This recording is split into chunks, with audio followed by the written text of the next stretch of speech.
Bonjour à tous, aujourd'hui nous allons voir deux œuvres de Colette. La première s'appelle Sido et est parue en 1930, la seconde s'appelle Les Viriles de la Vigne. Il s'agit d'un recueil de 20 nouvelles publié en 1908.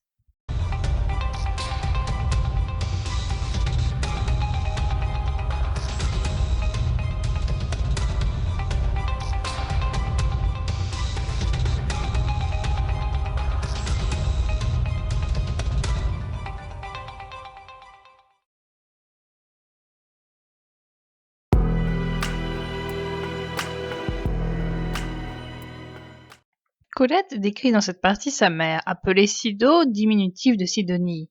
Il s'agit d'une femme rougeaude aux yeux gris. Elle est née dans Lyon, elle a vécu parmi des artistes, elle a vécu un temps en Belgique avant de revenir vivre dans Lyon. Elle a eu un mari avec qui elle a eu deux enfants, Juliette et Achille. Elle s'est ensuite remariée à un autre homme qui sera l'objet de la seconde partie du roman. De cet homme, elle a eu entre autres Léopold puis Colette. Sido préfère la province à Paris. Sa fille habite Paris et son mari est un faux Parisien. Sido reproche aux Parisiens leur fierté d'habiter dans cette ville. Elle reproche à une femme de promener sa cousine de Paris. Rien qu'à son air et à sa manière de s'habiller, Sido devine qu'il s'agit d'une caissière parisienne. Elle n'aime pas Paris, mais cela ne l'empêche pas tous les 2 ans d'y faire un tour afin d'y ramener des articles.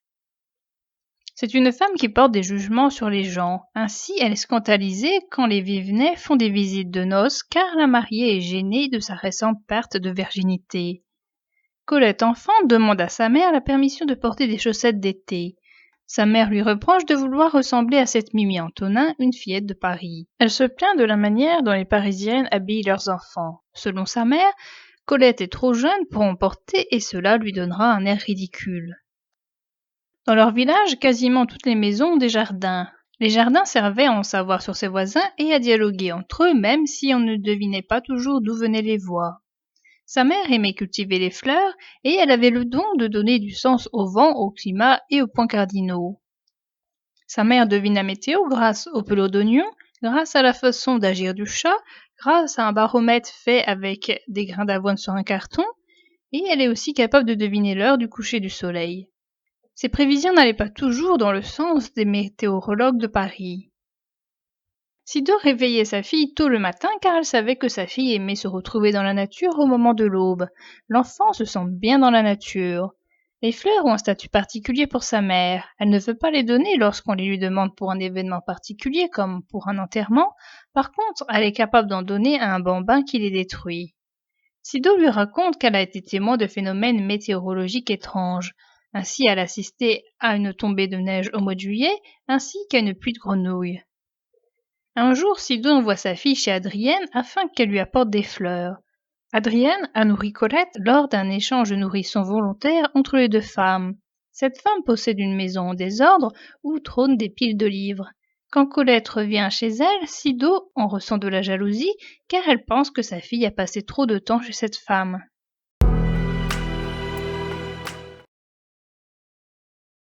Le père de Colette s'appelle Jules Joseph Colette. Il s'agit d'un capitaine. Il est unijambiste suite à une blessure qu'il a eue lors de la guerre d'Italie. Cet homme s'intéresse peu à ses enfants, mais pas par indifférence, mais par timidité. L'enfant dont il s'occupe le plus est Colette. Il demande à sa fille d'être son juge quand il lui lit ce qu'il a écrit. Colette lui fait des reproches et cela met en colère son père. Colette dit tenir ses colères de son père. Hormis ce trait de caractère, il est la plupart du temps jovial et chante avec sa voix de baryton. Contrairement à sa femme, il est plus urbain que rural. Colette se souvient de leur sortie le dimanche à la campagne. Ils partaient à 5. Il y avait Colette, son frère, son demi-frère, ainsi que les deux parents de Colette. Pour partir, ils prenaient la Victoria bleue. Les deux garçons rentraient à pied. Ils aimaient traverser la campagne. Son père ne s'intéressait pas aux animaux et il n'arrivait pas à se faire obéir d'eux. Son père aura la rosette, qui correspond au grade d'officier de la Légion d'honneur, puis il aura le ruban rouge, ce qui correspond au grade de chevalier de la Légion d'honneur. Son père ne se gênait pas pour raconter d'histoires grivaces devant sa fille, mais elle n'a jamais vu son père embrasser avec abandon sa mère. Un jour, elle a surpris son père en train d'embrasser sa mère sur la main. Le père de Colette aime sa femme, ils ne veulent pas tous les deux que l'un meure avant l'autre. Sa mère tombera plusieurs fois malade à cause des cancers du sein. On lui enlève un sein puis l'autre, mais elle résiste à la maladie. Un jour, Colette adulte se rend chez Madame B, une femme qui a la faculté de voir les esprits. Elle lui dit que son père est là et qu'il surveille sa fille. Il la surveille car elle est ce qu'il aurait voulu être. Elle ne voit pas la mère de Colette. Son père a écrit des livres, mais les pages, sûrement restées blanches, serviront à tout et à rien. Elles serviront par exemple à recouvrir des confitures. Les sauvages sont le frère, le demi-frère et la demi-sœur de Colette. Son demi-frère s'appelle Achille. Il s'agit de l'aîné. Il suivra des études de médecine et il mourra jeune. Son frère s'appelle Léo. Il est très doué pour la musique dès son plus jeune âge, mais il ne fera rien de précis dans la vie. Il restera proche de Colette. À 60 ans, sa sœur voit qu'il est resté encore un enfant. Il est passionné par tout ce qui donne l'heure. Colette dit de lui qu'il est un sylphe. Ce frère ira plus tard à Saint-Sauveur, le village de leur enfance. Il racontera à Colette les lieux qu'ils ont connus enfants ainsi que les changements apportés par les années. Les deux garçons ont une certaine méchanceté. Léo se moquera d'une fille parce qu'elle est rousse. Ils font exprès de se cacher quand Mathieu, un de leurs amis, passe devant eux alors que ce garçon est attaché à eux. Achille dira à Mathieu qu'il ne veut pas jouer du piano avec lui. La demi-sœur Juliette paraît être en dehors de la famille. Elle se marie à un homme qu'elle n'aime sûrement pas. La famille de Colette considère qu'elle est mal mariée. Léo ne veut pas aller à son mariage, mais les deux frères y vont tout de même, ils emmènent le piano et en jouent lors du mariage. Pendant ce temps-là, Juliette n'est pas bien car elle ne veut pas réellement de ce mariage.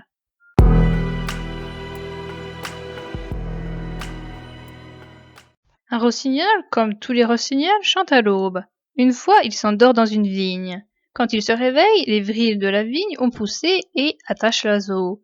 À force de se débattre, l'oiseau réussit à s'échapper. Il ne veut plus dormir jusqu'à ce que la ville de la vigne arrête de pousser. La nuit, pour s'empêcher de dormir, il chante. Colette a vu et entendu ce rossignol chanter au clair de lune. La narratrice dit avoir été elle-même une victime des vrilles de la vigne et qu'elles l'ont empêchée de dormir dans le passé. Maintenant, elle n'en a plus peur. Colette et cette chienne rentrent couvertes de neige. C'est le nouvel an et Colette se souvient que ce nouvel an n'a rien à voir avec les nouvel an de sa jeunesse.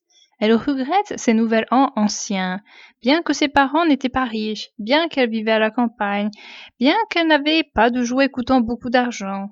Elle repense à la nourriture, au tambour de la nouvelle année, à sa tournée des pauvres. Elle compare alors son visage au visage de la fillette d'alors. Elle constate son vieillissement et elle se dit qu'il faut vieillir. Une personne en nomme une autre danseuse alors que cette personne ne danse pas. Cette première personne dit que la plus belle danse n'est pas quand l'autre personne court de manière folâtre, mais quand elle s'éloigne d'elle dans le soleil couchant.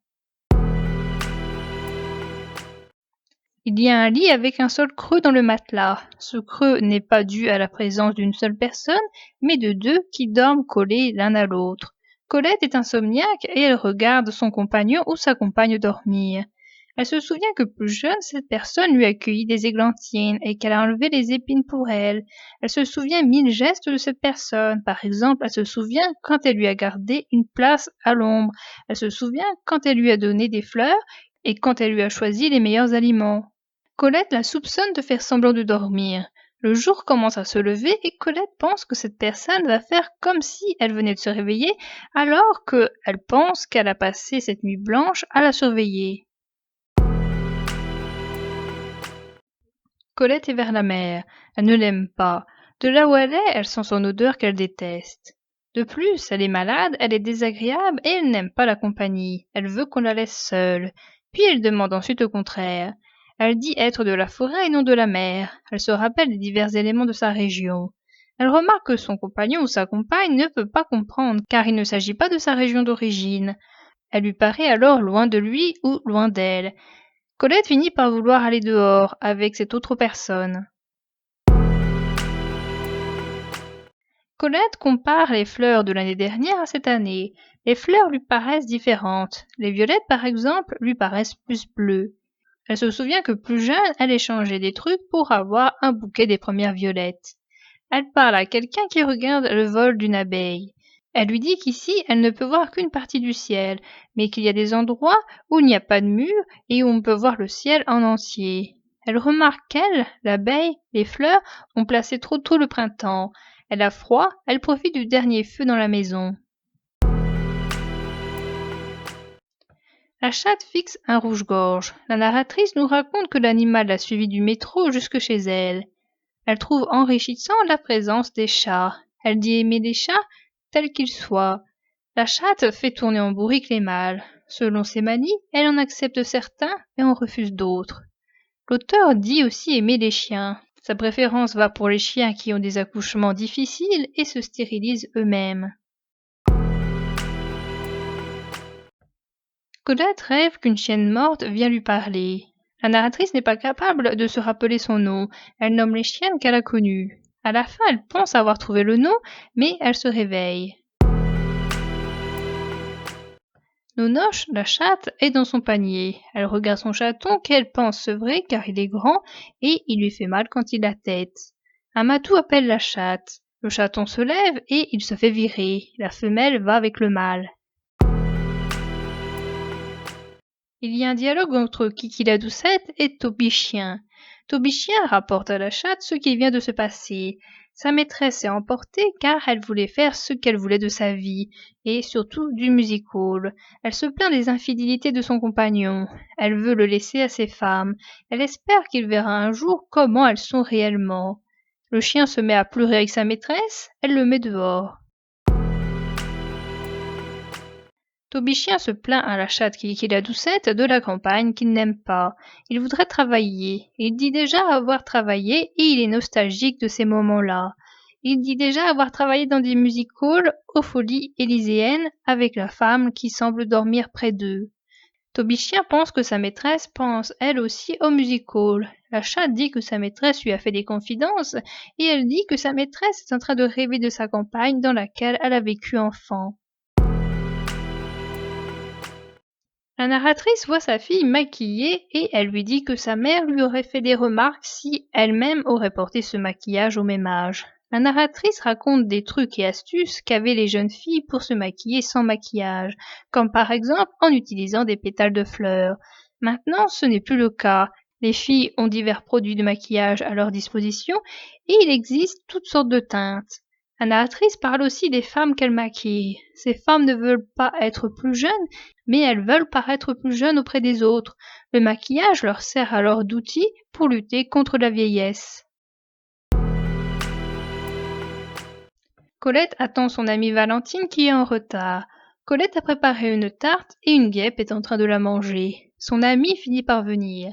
Elle est maquillée mais Colette devine qu'elle a pleuré. Elle a effectivement pleuré. Elle dit que son amant peintre lui a dit qu'il ne l'aime plus et il lui a fait une scène. Valentine s'était rendue chez lui et elle lui a proposé de passer du temps avec lui car son mari était parti. Le souci est que son amant la voudrait toujours maquillée, parée, habillée avec classe et avec les cheveux maîtrisés. La nuit, cette femme sera plus laide et elle n'aura plus tous ses artifices. Il y a plusieurs portraits de femmes qui trichent avec des artifices utilisés la nuit qui les enlaidit.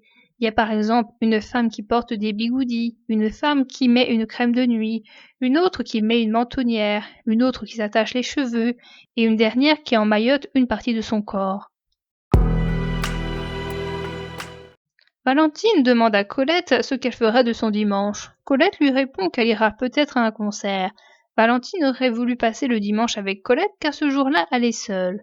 Colette dit qu'elle est d'accord pour passer cette journée avec elle, mais au fond d'elle-même elle est déçue car elle aurait voulu profiter de cette journée pour fainéantiser. Dimanche, son amie vient effectivement. Elle se plaint du froid. Colette lui dit qu'elle aurait dû s'habiller autrement. Valentine ne veut pas car cela ne serait pas chic. Valentine est fatiguée. Colette lui donne des conseils, mais Valentine les rejette un à un. Valentine met en opposition les nous autres avec Colette, qui est en marge de la société et qui, grâce à son argent, peut faire fonctionner son monde comme elle le veut. Colette remarque effectivement que le mode de vie de ces femmes sont fatigants. Elles doivent s'occuper de leurs maris, de leurs enfants, de leurs amants, des domestiques, des dîners, etc.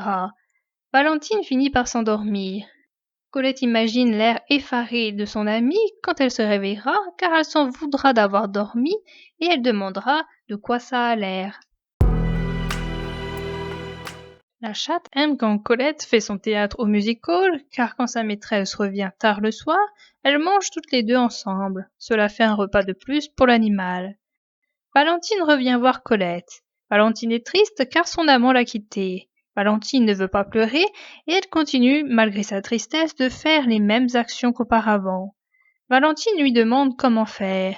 Colette lui dit d'attendre. Le temps effacera son amour et quand il n'en restera plus rien, elle sera guérie. Colette lui explique toutes les étapes de la guérison.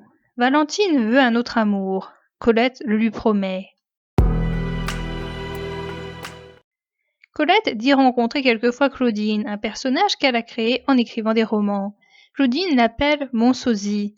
Colette n'est pas d'accord avec ça et elle se plaint des personnes qui les confondent toutes les deux. Il y a quelques différences entre les deux.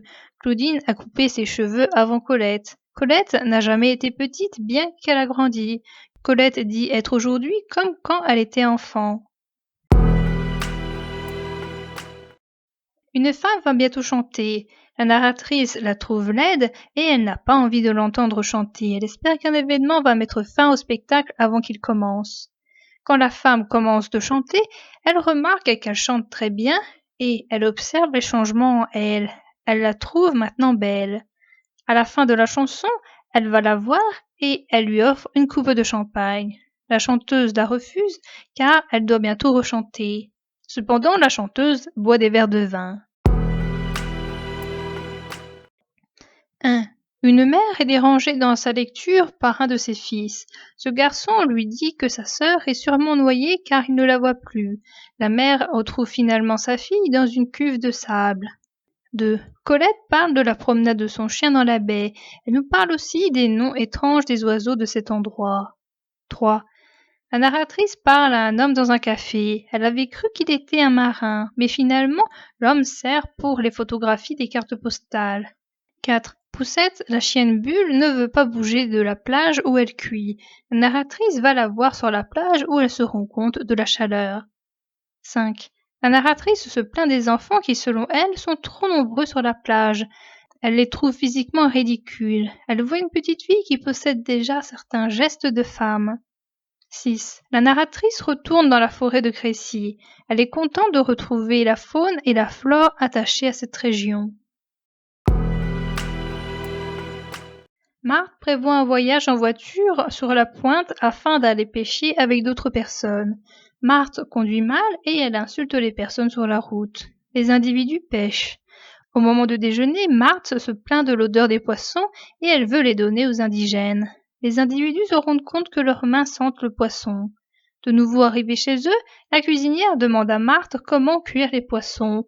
Marthe dit de les jeter et de ne servir que des œufs et du poulet ces prochains jours. 1.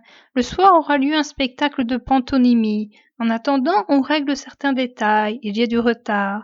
Madame Loquette vient. Elle se dit fatiguée et elle a faim. Cependant, cette femme répète. W fait semblant de la poignarder. Le patron sent que quelque chose manque. Il veut que Madame Loquette soit plus nue, qu'on lui voie un sein. 2. Une revue a lieu. Les dernières répétitions se font. On parle de tout et de rien, comme des enfants, des accouchements, des emplois du temps compliqués, de la vie des artistes en dehors de leur travail. Une grande place dans le roman est dédiée à la mère de Colette.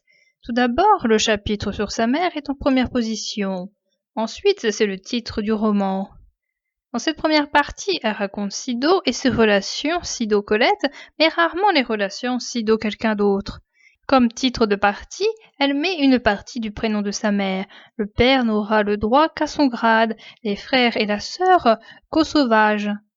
Colette nous raconte ses souvenirs qui correspondent à des faits qui n'ont rien d'important, mais qui façonnent et qui nous montrent une personnalité. Elle commence par nous faire un portrait de sa mère. Elle nous montre son côté humain dans le sens où sa mère n'est pas une femme parfaite. Elle peut faire preuve de jalousie, par exemple, avec Adrienne. Elle porte des jugements sur des actions de certaines personnes, mais elle fait de même. Elle porte des jugements sur sa propre fille, par exemple sur le fait de porter des chaussettes. Colette imagine ce qu'elle aurait dit du maquillage dans les vrilles de la vigne. Sa mère est une femme avec quelques passions, par exemple les fleurs. Elle a certaines capacités d'autrefois, par exemple elle peut donner du sens au climat. Elle a certains dons, par exemple il y a ceux qui sont liés à la météo. Elle a également des fleurs plus belles que celles de ses voisins. Elle sait aussi quand sa fille est partie, alors qu'elle ne l'a pas vue partir. On voit que sa mère a transmis certaines choses à l'auteur. Tout d'abord, elle lui a transmis son goût pour la nature. Sido préfère les plantes qu'elle a à la maison ou dans son jardin. Colette préfère les plantes du dehors. Sa mère également lui a transmis l'amour de la région, c'est-à-dire la région de Lyon. La fille aimera également cette région. Colette a environ 57 ans quand elle écrit ce roman, et cependant elle est capable de se souvenir de menus détails. Elle raconte avec ses yeux de fillette allant approximativement de 8 à 12 ans.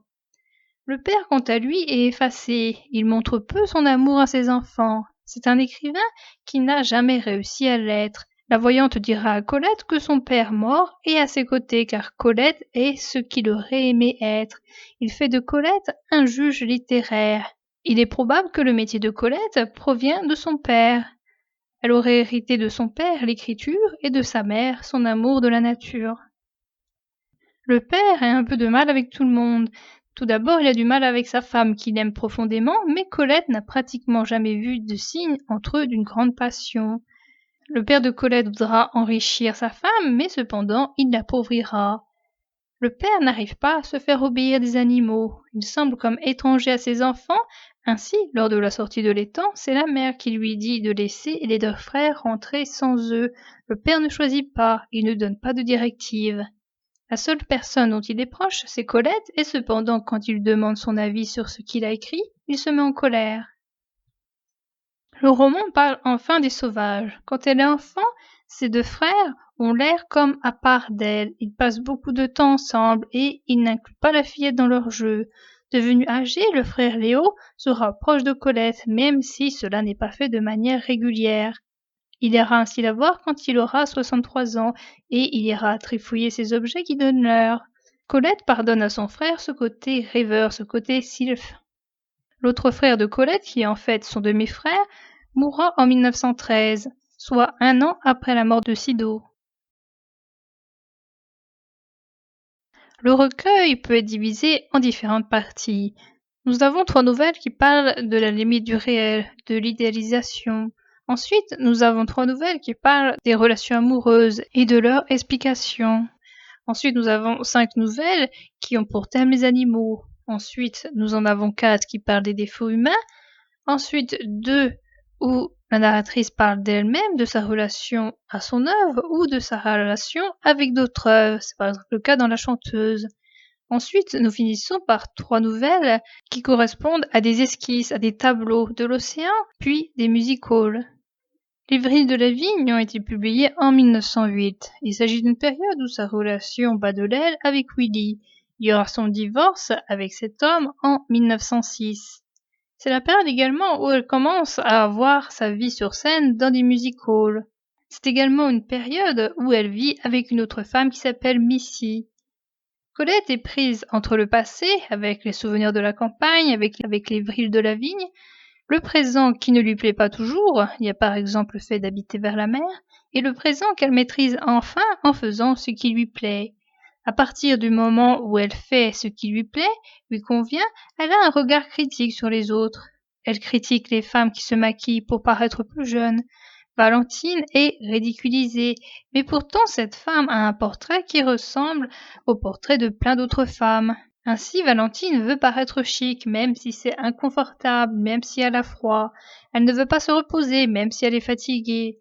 Elle a ses journées remplies d'activités. Elle doit s'occuper de son mari, de ses enfants, de son amant et même diriger les domestiques qui pourraient peut-être se diriger eux-mêmes.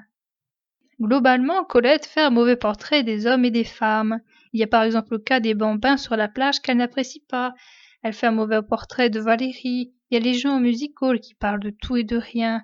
Il y a Marthe avec sa partie de pêche gâchée à cause de l'odeur des poissons. Il y a quelques figures positives. C'est par exemple le cas de la personne qui partage son lit. C'est également le cas de la chanteuse qui ne lui plaît que lorsqu'elle chante. Par contre, les animaux ont des rôles en or. Il y a Kiki la doucette qui est la voix de la raison. Il y a Toby Chien, qui, même s'il est aveugle sur certaines choses, est fidèle à sa maîtresse. Il y a la chatte Nonoche qui vit selon ses envies. Rares sont les hommes qui sont en communion véritablement avec la nature. Les hommes restent souvent entre eux. Il y a tout d'abord le faux marin. Il y a des gens sur la plage qui ne sont pas là parce qu'ils apprécient la nature, mais plutôt par effet de mouton. Il y a Marthe qui pêche sans aimer l'odeur des poissons. Colette paraît être la seule intermédiaire entre la nature et l'homme. Elle dialogue avec les animaux et elle les fait aussi dialoguer entre eux. Elle est dote de raison et d'esprit d'analyse. Ceux qui sont loin de la nature ont beaucoup de défauts. Il y a le désir de paraître ainsi ou ainsi auprès des autres. Il y a la coquetterie. Il y a le fait de ne pas aimer la solitude, de n'être bien que lorsque l'on a des emplois du temps chargés. Il y a également le mythe de l'éternelle jeunesse. Colette y met fin en disant qu'il faut vieillir. De Sido et d'Évry de la Vigne, nous pouvons dire que Colette est passée par plusieurs étapes de sa vie. Il y a tout d'abord l'étape de la petite fille qui aime être dans la campagne à l'aube, qui adore sa mère, qui peut se montrer quelquefois autoritaire. Ensuite, on passe à l'étape où il y a la femme qui ne se sent pas bien dans sa vie. Elle se sent limitée dans ses actions, elle se plaint de l'attitude de son mari. Enfin, nous avons une femme qui fait ce qu'elle veut et qui aime ce style de vie. C'est par exemple le cas dans Nuit Blanche. Elle regarde, juge et en même temps comprend les autres femmes qui n'ont pas atteint son stade de développement.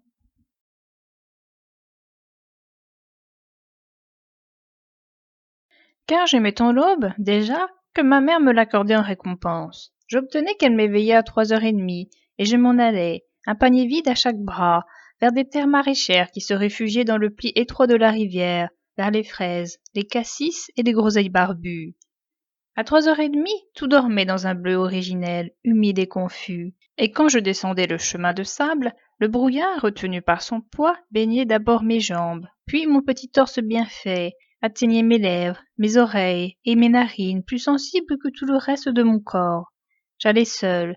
Ce pays mal pensant était sans danger. C'était sur ce chemin, c'est à cette heure que je prenais conscience de mon prix, d'un état de grâce indicible et de ma connivence avec le premier souffle accouru, le premier oiseau, le soleil encore ovale, déformé par son éclosion. Ma mère me laissait partir, après m'avoir nommé beauté, joyau tout en or. Elle regardait courir et décroître sur la pente son œuvre. Chef-d'œuvre, disait-elle. J'étais peut-être jolie. Ma mère et mes portraits de ce temps-là ne sont pas toujours d'accord. Je l'étais à cause de mon âge et du lever du jour, à cause des yeux bleus assombris par la verdure, des cheveux blonds qui ne se raidissaient qu'à mon retour, et de ma supériorité d'enfant éveillé sur les autres enfants endormis. Je revenais à la cloche de la première messe, mais pas avant d'avoir mangé mon soûl, pas avant d'avoir, dans les bois, décrit un grand circuit de chiens qui chassent seuls, et goûté l'eau de 2 sources perdues, que je révérais. L'une se haussait hors de la terre par une convulsion cristalline, une sorte de sanglot, et traçait elle-même son lit sableux. Elle se décourageait aussitôt née et replongeait sous la terre. L'autre source, presque invisible, froissait l'herbe comme un serpent, s'étalait secrète au centre d'un pré où des narcisses, fleuris en ronde, attestaient seuls sa présence. La première avait goût de feuilles de chêne, la seconde de fer et de tiges de jacinthe. Rien qu'à parler d'elles, je souhaite que leur saveur m'emplisse la bouche au moment de tout finir, et que j'emporte, avec moi, cette gorgée imaginaire. Autrefois, le rossignol ne chantait pas la nuit. Il avait un gentil filet de voix et s'en servait avec adresse du matin au soir, le printemps venu. Il se levait avec les camarades, dans l'aube grise et bleue, et le réveil effarouché secouait les hannetons endormis à l'envers des feuilles de lilas. Il se couchait sur le coup de 7h, 7h30, n'importe où, souvent dans les vignes en fleurs qui sentent le réséda, et ne faisait qu'un somme jusqu'au lendemain. Une nuit de printemps, le rossignol dormait debout sur un jeune sarment, le jabot en boule et la tête inclinée comme avec un gracieux torticolis. Pendant son sommeil, les cornes de la vigne, ces vrilles cassantes et tenaces, dont l'acidité d'oseille fraîche irrite et désaltère, les vrilles de la vigne poussèrent si drues cette nuit-là que le rossignol s'éveilla ligoté, les pattes empêtrées de liens fourchus, les ailes impuissantes. Il crut mourir, se débattit, ne s'évada qu'au prix de 1000 peines, et de tout le printemps se jura de ne plus dormir, tant que les vrilles de la vigne pousseraient. Dès la nuit suivante, il chanta pour se tenir éveillé. Tant que la vigne pousse, pousse, pousse, je ne dormirai plus. Tant que la vigne pousse, pousse, pousse. Il varia son thème, l'enguirlanda de vocalises, s'éprit de sa voix, devint ce chanteur éperdu, enivré et haletant, qu'on écoute avec le désir insupportable de le voir chanter. J'ai vu chanter un rossignol sous la lune, un rossignol libre et qui ne savait pas épier. Il s'interrompt parfois, le col penché, comme pour écouter en lui le prolongement d'une note éteinte. Puis il reprend de toute sa force, gonflé, la gorge renversée, avec un air d'amoureux désespoir. Il chante pour chanter, et chante de si belles choses qu'il ne sait plus ce qu'elles veulent dire. Mais moi, j'entends encore à travers les notes d'or les sons de flûte grave, les trilles tremblés cristallins, les cris purs et vigoureux. J'entends encore le premier chant naïf et effrayé du rossignol pris au vril de la vigne. Tant que la vigne pousse, pousse, pousse, cassante, tenace, les vrilles d'une vigne amère m'avaient lié, tandis que, dans mon printemps, je dormais d'un somme heureux et sans défiance. Mais j'ai rompu, d'un sursaut effrayé, tous ces fils tors qui déjà tenaient à ma chair, et j'ai fui. Quand la torpeur d'une nouvelle nuit de miel a pesé sur mes épaules, j'ai craint les vrilles de la vigne, et je jetai tout haut une plainte qui m'a révélé ma voix. Toute seule, éveillée dans la nuit, je regarde à présent monter devant moi l'astre voluptueux et morose. Pour me défendre de retomber dans l'heureux sommeil, dans le printemps menteur où fleurit la vigne crochue, j'écoute le son de ma voix. Parfois je crie fiévreusement ce qu'on a coutume de taire, ce qui se chuchote très bas. Puis ma voix languit jusqu'au murmure parce que je n'ose poursuivre. Je voudrais dire tout ce que je sais, tout ce que je pense, tout ce que je devine, tout ce qui m'enchante et me blesse et m'étonne. Mais il y a toujours, vers l'aube de cette nuit sonore, une sage main fraîche qui se pose sur ma bouche, et mon cri qui s'exaltait redescend au verbiage modéré, à la volubilité de l'enfant qui parle haut pour se rassurer et s'étourdir. Je ne connais plus le somme heureux, mais je ne crains plus les vrilles de la vigne.